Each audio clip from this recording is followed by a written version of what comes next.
Earth signs, Taurus, Virgo, Capricorn. Ito na po yung reading ninyo. No?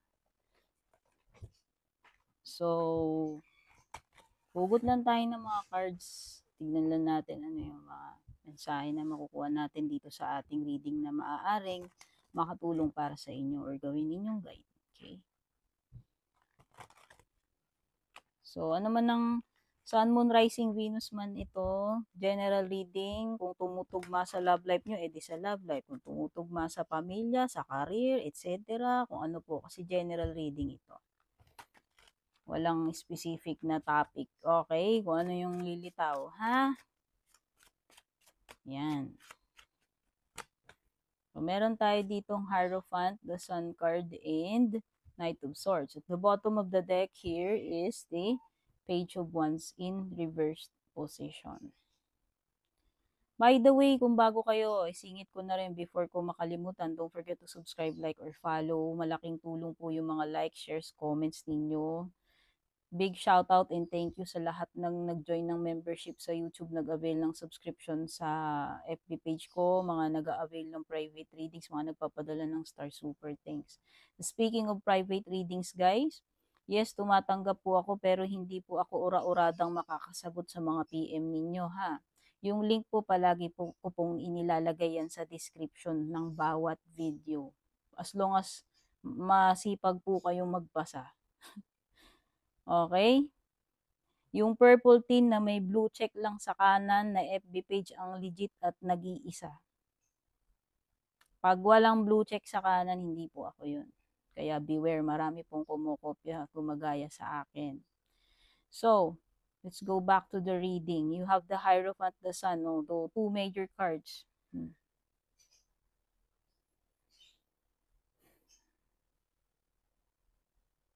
Mukhang merong hindi na masaya dito sa samahan, sa trabaho, o ano man ito, o sa relationship, sa marriage, ha, specific ito. O sabi ko nga, general reading to kung saan tumutugma sa inyo. Kung sa career nyo, sa career. Kung sa love life, edi sa love life. Kayo po ang makakapagsabi niyan. Minsan past, present, or future energies yan, hindi ko kontrolado. Ako'y tagabasa lang. Nakikita ko dito, pwedeng hindi na masaya dito sa samahan, sa relasyon, sa trabaho, sa marriage. Pwedeng ang problema ng iba dito, hindi magkaanak. Specific na naman yun, for sure, hindi lahat makaka-relate. And please lang, kung menopause na kayo, wag nyo na sabihin, hindi na talaga ako magkakaanak, menopause na. Common sense, alam mo na pala, ba't mo pa i-comment? Para saan yun? Sige nga, tanungin ko nga kayo. Kung hindi applicable sa situation ninyo, ba't pa kayo magpapapansin para mag-comment? Sorry kasi kailangan kong prangkahin yung mga ganyan eh. Mga unnecessary na mga comment. Hindi mo alam kung papapansin lang ba or what eh. Basta hindi applicable sa sitwasyon ninyo, tandaan nyo, huwag nyo nang ipapansin. Nonsense na lang din kasi. Unless talagang gusto mo magpapansin.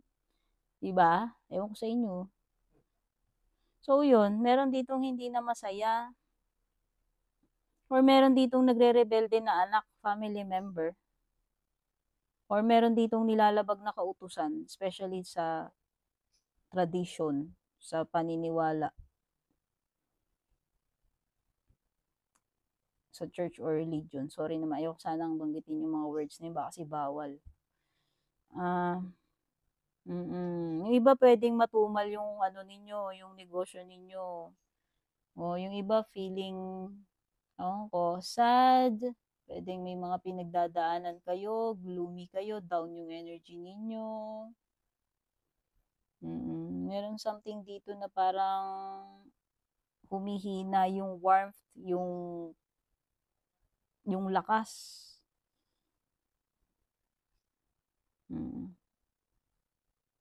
Or maybe some of you pwedeng sama ng pairamdam, no?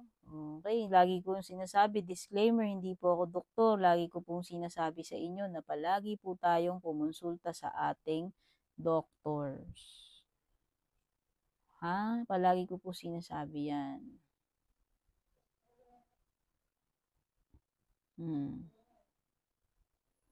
Okay. Meron ditong someone who is very impulsive,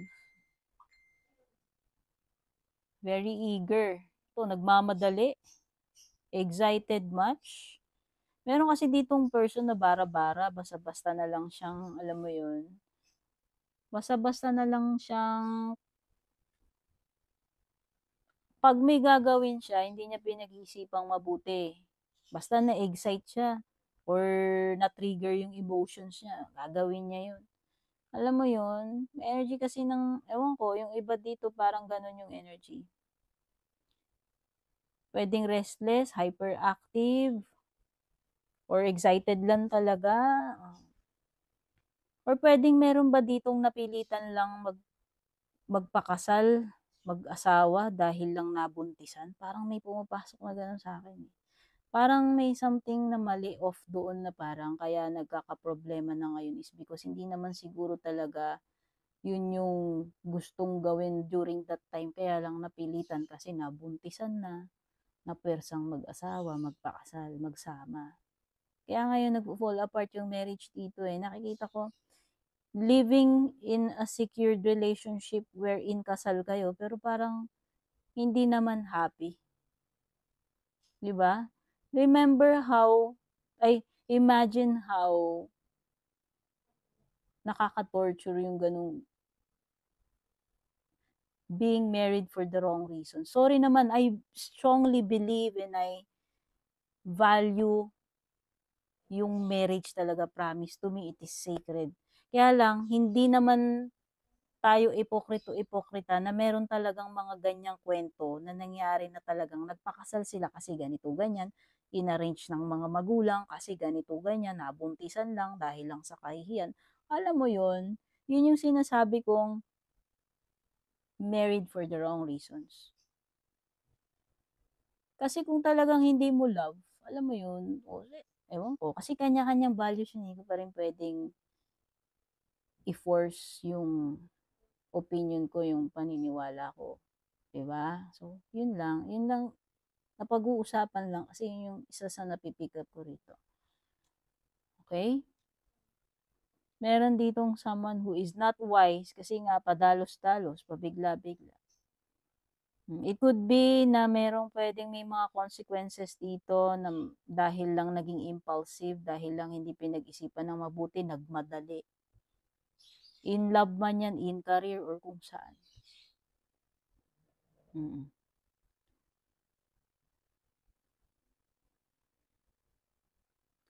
Meron ditong tao na parang ang tigas-tigas ng ulo niya. Mahirap, hindi mo na mababago, fixed, ano to eh, fixed na ang pag-iisip neto, stubborn na siya, na kumagat na sa kanya yung ganong kanyang paniniwala, hindi mo siya mababago. Sabi nga nila, pagka matatanda na yung mahirap ng turuan, di ba? Parang ganun. Or, pag matanda ka na, mahirap nang mag-aral ng sayaw kasi ang tigas na ng katawan mo, di ba?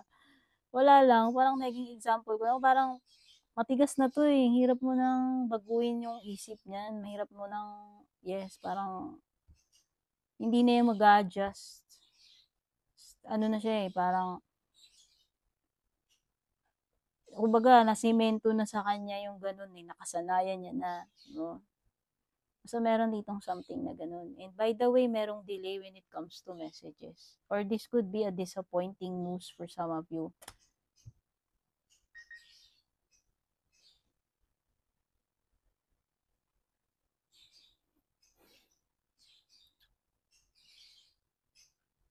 So, yun lang. Nakikita ko lang dito. Maaaring hindi ganun ka-strong kasi yung source or kung ano man ito. Kasi sun is the source eh.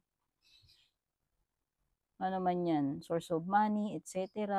Hindi siya ganun kalakas. Okay? Hindi rin ganun ka-firm yung paniniwala. Something here na parang pwedeng, kung hindi sobrang tigas ng ulo na parang makitid na yung paniniwala niya is, pwedeng hindi rin ganun ka-strong yung faith or yung paniniwala. Pwedeng ganun. Okay?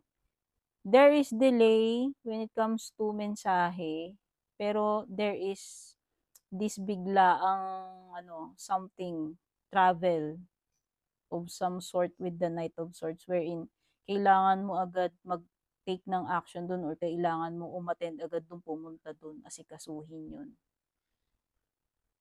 Okay? So, meron ditong Leo, may Taurus, meron ding Air.